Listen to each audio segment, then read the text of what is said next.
Hello, welcome to Mind and Devotion. My name is Esther Sewa. I want to wish you a happy new year.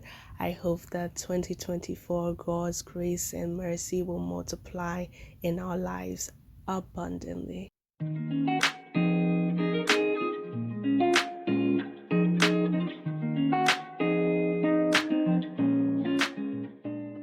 So today I'm going to continue with the conversation that I began last week regarding my realization that I lacked a genuine hunger or genuine longing after the Lord, at least in the manner that was expressed in Scripture.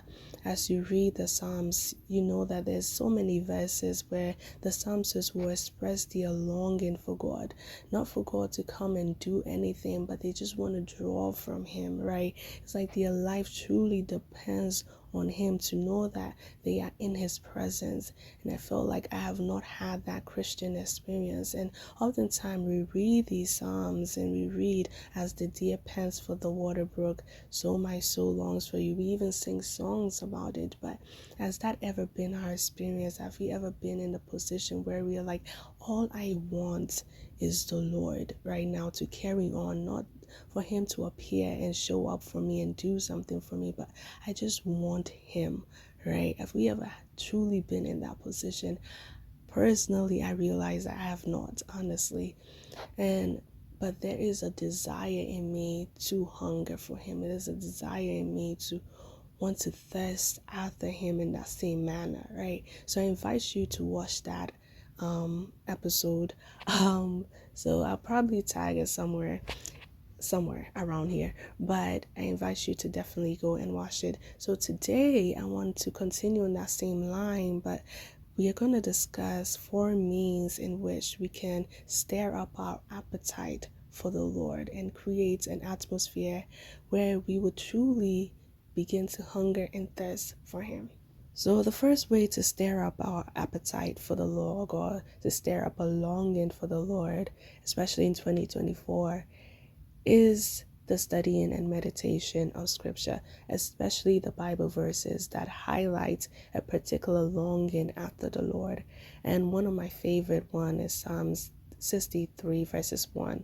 And this was when David was in the wilderness of Judah. And this is what he said: "O God, you are my God. Early will I seek you. My soul thirsts for you. My flesh longs for you in this dry and thirsty land where there's no water." And one thing that I really love about this particular Psalms is that he brought the flesh into it.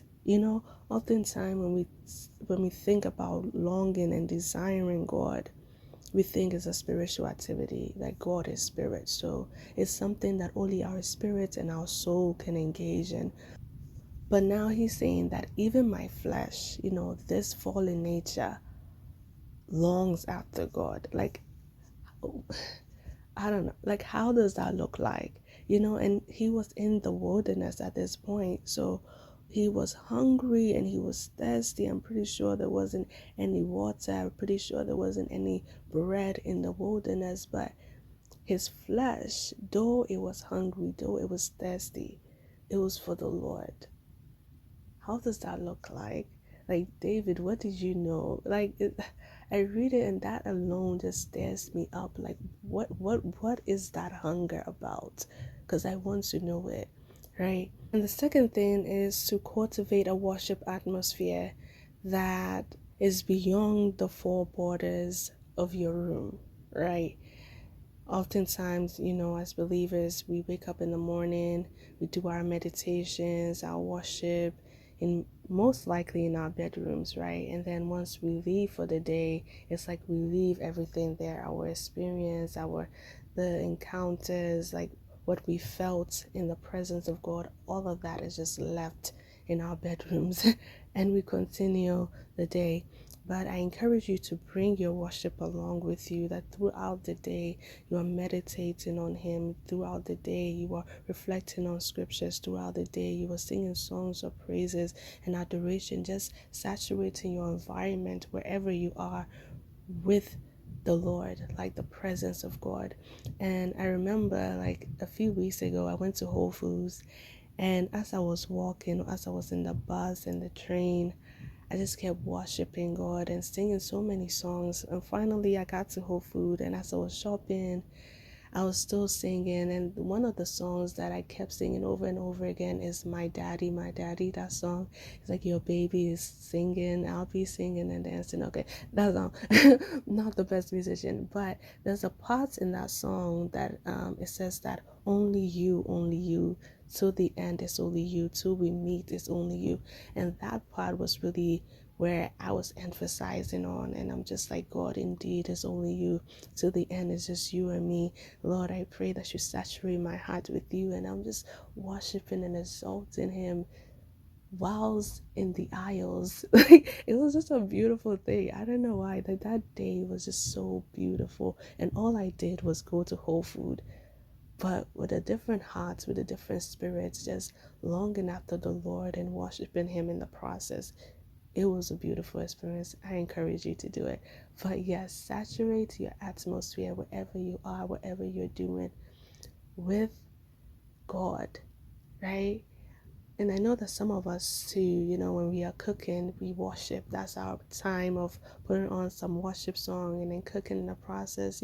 Continue to do that. But if you don't have anything that you do throughout the day to stir you up, I encourage you to just worship God. Just worship him. The third thing is to draw closer to people or ministries that truly hungers for the Lord. If you don't have friends that have that kind of longing, find a church group that that the people, starting from the minister to the individuals, are passionate for God. Like they long to know him more. They press in to him in prayer. Like, that's just their desire. You could tell, right? But in the meantime, I also recommend that you draw closer, or you listen to worshipers who have a genuine intimacy with God, right? And in order for you to know that somebody has an intimate relationship with God, you yourself have to have that kind of intimate relationship with God. It makes it easier to recognize who's genuine and who's just, singing because they have a good voice, right? But I encourage you to search out ministry, search out friends that like this person is hungry for God. Like, whatever I need to do to get in their circle, I God, give me the wisdom to know how to, right? Because iron sharpens iron, as scripture said, that it will stir you up as well to long for him, to desire him, to constantly just think about him, carry his presence with you, because that is their state of mind, that is their nature, right? And lastly, desire to do God's will and purposes for your life. First, find out God's will for each season of your life and desire to execute it. When you read John chapter 4, verses 34, and this is an account where Jesus had already finished speaking to the Samaritan woman, right? And his disciples came back with food, because I'm assuming that prior to having that conversation with the woman, Jesus had mentioned that he was hungry. So the disciples went to the marketplace, got him food, and they were like, Master, here's the food, eat it, right? And Jesus' response was that my food is to do the will of him who sent me and to finish his works, right? So there's something about fulfilling God's purpose, God's assignment for you per day, per week, right? That feeds you, right? That satisfies you. Like, if you are able, if he goes a day without doing God's will, that means that he have went a day without eating, right? If he goes a week without doing God's will, he has went a whole week without eating. Interestingly, some of us, including myself, we could go a year without doing God's will, but God has been merciful for sustaining us regardless. But there's a strength that comes in doing the will of God, and there's a longing that we have for him, when we know that we are in alignment with Him, right? So that is all for today, and I pray that in 2024, truly our hunger for the Lord will be restored, and we will not just be singing songs that we can relate to, reading Psalms that we can relate to, like being moved by a verse, but it has not been our experience. God bless you.